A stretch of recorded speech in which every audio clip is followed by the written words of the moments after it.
360 Live. We're in Duncannon at the Rockette at the Nocturnal Witches Ball. We're here about to speak with some more of the vendors. Stay tuned. Ladies and gentlemen, welcome back. I am Mal Havoc, and I'm here with the lovely Pasita.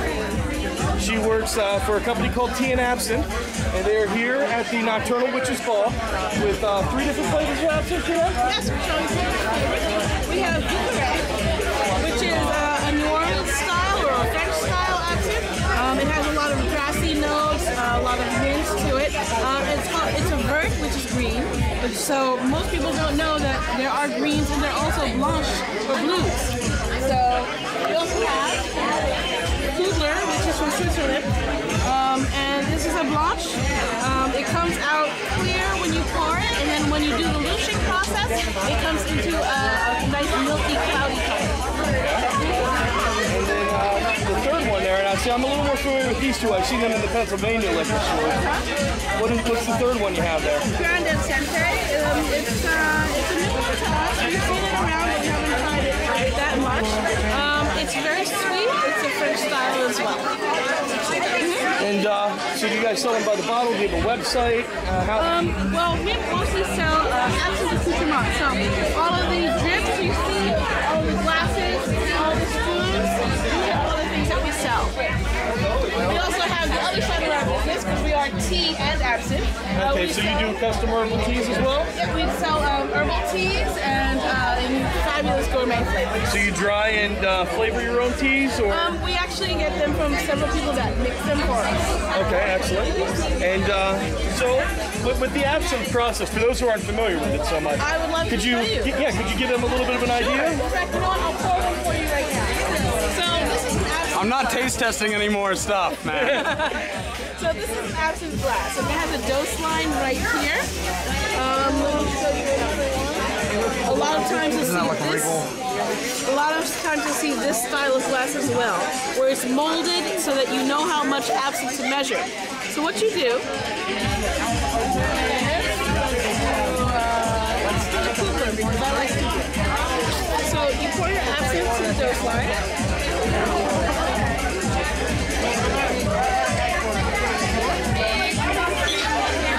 You get your absinthe spoon, and this one in particular is very interesting. This one is designed by Toulouse Lautrec for his favorite bar. So it has a lot of nice historical significance. It's also very good. It has a lot of nice It's good stuff. and you place your sugar cube on top. Now, a lot of times people will say, oh, don't you like the sugar cube? That is actually the worst thing to do. It's called the Bohemian style, but it doesn't really do anything to the flavor of absinthe, especially if you have like a really good absinthe where it has complex, it has a lot of different notes. If you have an absinthe that just has one strong anise note to it, then, you know, go ahead and burn it. But we tell you not to.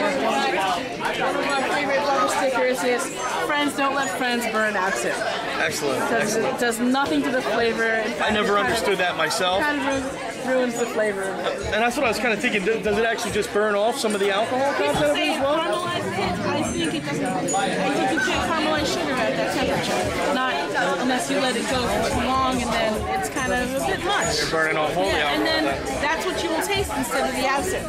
So this is the setup here. You then take very, very cold ice water.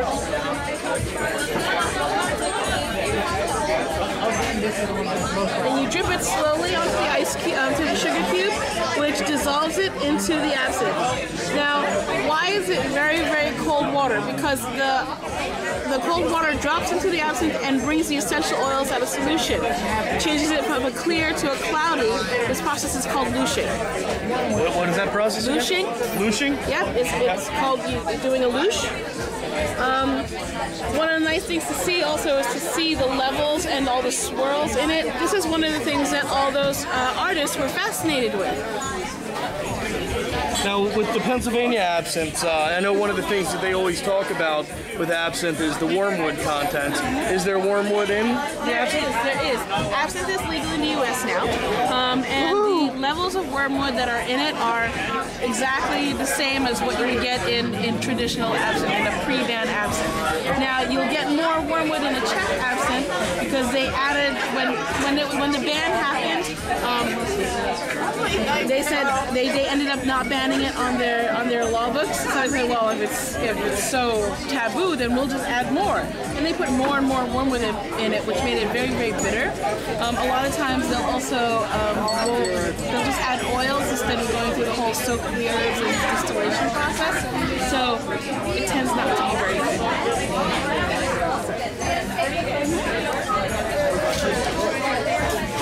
But I love seeing the process. I basically call it my Bella Puck lava lamp.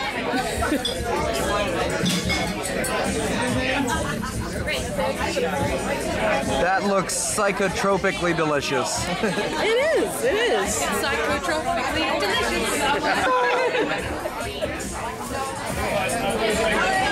Now, you guys have a website as well? It's teaandabsinthe.com. Teaandabsinthe.com, excellent. Now, on the webpage there, and here's the information if you can see it there. I don't know about that. Very tiny, but I'll hold on to that. On the webpage, they can order the tea or the absinthe or the accessories, all the above. You can order all that stuff. Okay. And you guys aren't Pennsylvania based then? No, we travel all over the place. Technically, I live in Brooklyn, New York. Okay. But we travel all the way up and down. I go to New Orleans a lot, so. Excellent. Yeah. And you were saying you guys also do Renaissance fairs? Yep, we do Renaissance fairs too. Our other business is called Materialis. So we sell a lot of belly dance accessories and gypsy accessories and things like that. And we do Ren fairs and SCA events. Excellent. And then, so do you have a separate website for the belly dancing supplies? And Yeah, it's called Materialis. Materialis. So is it materialis.com? Materialis.com. And I'm going to guess it's Materialias? IS. IS. Material is. Material is Materialis.com. Check it out. You usually dilute absinthe at a 1 to 3 ratio, and you'll also find that some absinthes do better with either like a 2.5 ratio or up to a 4 or 5 ratio. So it depends on the absinthe and the amount of alcohol in it and how you want it to taste. So that determines how much water that you add. Also, the speed of how you don't want to just grab it and pour some water into it quickly because it doesn't actually have the same flavor.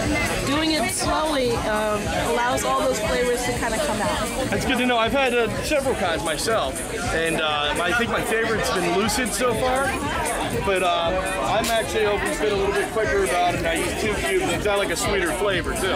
So, and it kind of offsets the bitterness of the black licorice flavor. But Lucid's very, I don't taste all the other flavors that I've tasted, like for instance you mentioned that one. I'm not too big on the grassy flavor that has, but definitely I know what you're saying about that though. Him and I had a discussion about that a little bit earlier. That has basically one note to it, or maybe they'll hit you over the head with too much anise, and that's the only thing that you taste. I like some of the other styles, other brands that are more complex, so you'll taste different flavors. You'll have either a floral note or a grassy note, or you'll get sometimes some elderflower, or you'll get like, maybe even some mint and some chocolate in there, or orange, citrus, whatever the particular absinthe maker decides to accentuate. Excellent. Very good information there for all the non-absinthe drinkers out there. Lots of choices. The ones that have basically one note, those are good for cocktails. So if you're mixing cocktails. Now, what would you suggest is the best prescription medication to take while on absinthe? More absinthe. It's a good answer. I'm not really sure I believe that at all. It's a good answer though, very PC. Exactly. Excellent. Well, one more time, give a shout out here. It is teaandabsinthe.com, and I know you're not going to see it. We can't see it, just give up, man. Yeah, you're not going to be able to see it, but I got one of these already. Would you like one? Sure, why not? Excellent. And you'll find this on 360 Live and 191 Bands. This is Mal Havoc. We're out. There we got the finished Why product. the spoon is pointed is so it can get to the bottom and stir all the sugar up. Make sure there's no granulation at the bottom. Get it all. That's it. That's very white. It is. This is the blue or the blanche that I was talking about. Oh, okay. Excellent. Excellent. I was definitely expecting something like slime or green, so.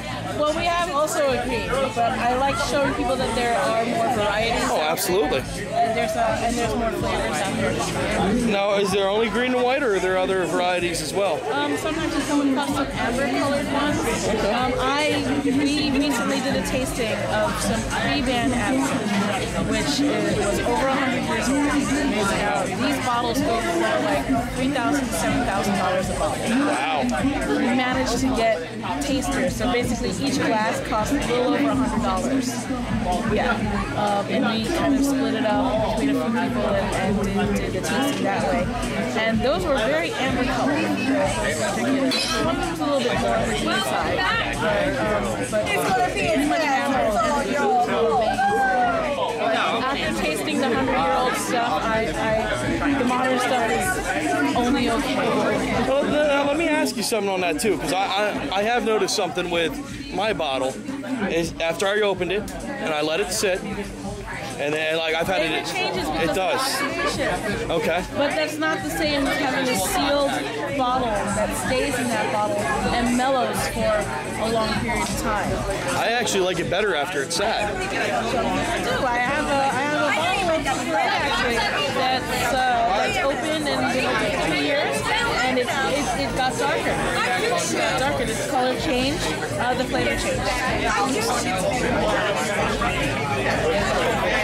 teaandabsinthe.com